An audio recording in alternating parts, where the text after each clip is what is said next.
So what are the 5 most common mistakes that so many people make before selling their home? Hang around, let's take a look.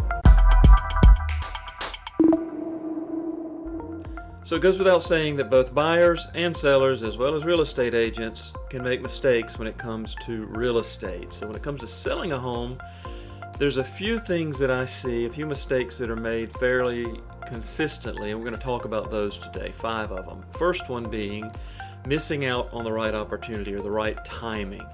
It's no secret that we've been in a seller's market for the last few years. People have been spending far more money on homes than they ever have in the past, and they've been getting very, very frustrated. But that's changing. You know, with interest rates and things that have happened over the last few months, we're seeing some of that begin to slow now. So in a seller's market, it doesn't need much explanation. A seller's market is when there's far more buyers than there are homes to purchase. So prices get driven up, the demand gets higher, there's not as much selling going on, it's more order taking. That's where we've been over the last few years, but in the last few months we've seen that begin to shift. Several months ago, or over the last several years, many homeowners were selling their homes to cash in on their equity where they had 3% interest rates, 3 or 4% interest rates, and they were going and buying a new home with that extra money that they made on the old one and getting a 3% interest rate. Well, that has gone away. Nobody is willing to change or exchange a 3% interest rate for a 6 or 7 or 8% interest rate, generally speaking. So the market has began to cool just a little bit for that reason. There's simply not as much out there, so buyers typically aren't looking as fervently as they were before because there's not as many of them. A lot of those people are staying in their 3% interest rate homes. So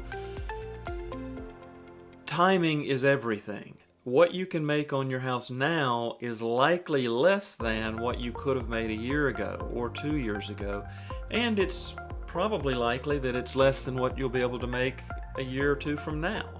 And real estate is cyclical. It's been at its highest we've ever seen it. It's cooling off just a little bit, and that will probably continue into the future before it starts to ramp back up again. So missing out on the best timing is a huge mistake.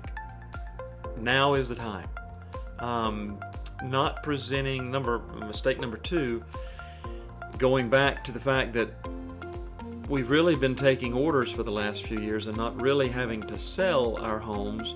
Homeowners have become very complacent in many cases, meaning that they assume that their house is going to sell no matter the condition, and that's simply not the case anymore. It was. People would pay whatever for whatever condition house, and they were willing to fix it up. That's not the case anymore.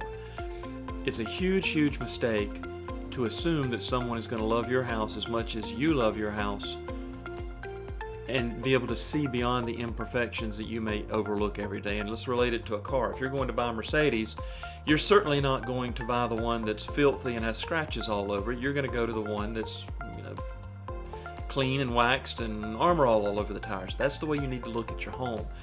Make sure that it's decluttered. Make sure that if there's any issues with paint that you take care of it.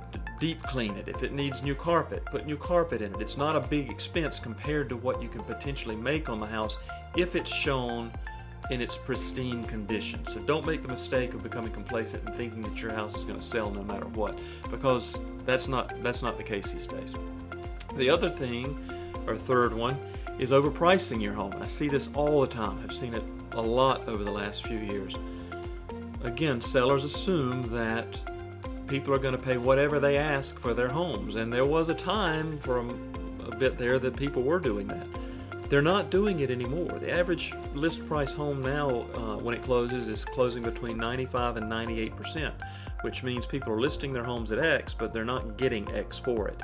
So don't make assumptions that just because your neighbor's house down the street sold for asking or over asking price the same day with multiple offers, that doesn't mean that's going to happen with your house today. It's likely not going to happen. So price your house realistically, because if you don't, you can't ask $800,000 for a $650,000 house, because we as real estate agents are going to assume, we're going to know what it should be priced at, and we're going to assume that seller might not be a realistic seller. And we're probably going to show our clients homes that are more accurately priced that fit their criteria. So don't lose out on possible sales because you want to capitalize on the sale of your home. If you really want to be bold, well, first of all, price it right and expect it to sell in a realistic amount of time, 30, 60, maybe 90 days. If you really want to be bold, price it just under what its valuation should be. And if it appears to be a deal, you're likely to see that price get run up by several buyers and possibly end up where you would have been by asking too much for it in the beginning. The fourth thing that we need to talk about is turning down a good offer.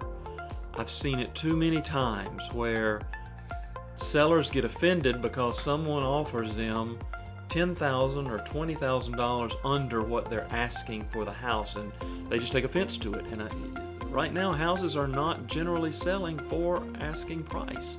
People are being realistic about their offers. I've seen deals fall apart. I'll give you an example on a home that had been on the market for over 60 days, and the buyer wanted the seller to throw in a refrigerator and a washer and dryer.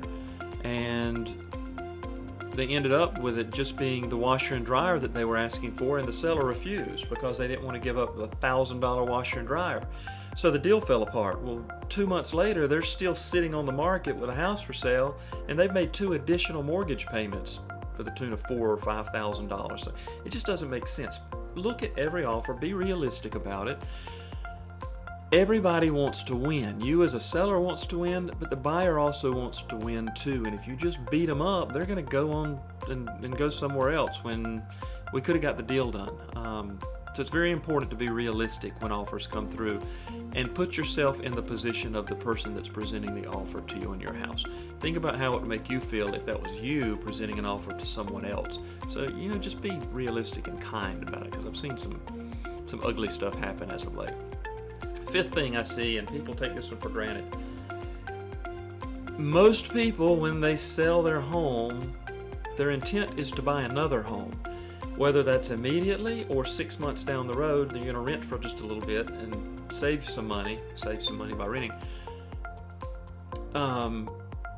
Just because you need to get pre-approved, make sure that when you sell the home that you're in, that you paid $400,000 for, make sure that you can actually buy whatever it is that you're looking to buy in the future. You may be in a $400,000 house now that you qualified for perfectly 4 years ago, but now you're making more money and you think that it's just automatic that you can afford that $700,000 or $800,000 house. So what you're not taking into consideration is the 3 cars that you bought, the credit card debt that's higher than it may have been back then. You don't know that you can afford the new house until you know that you can afford the new house. So make sure you get pre-qualified before you go through the process of giving up what you've got.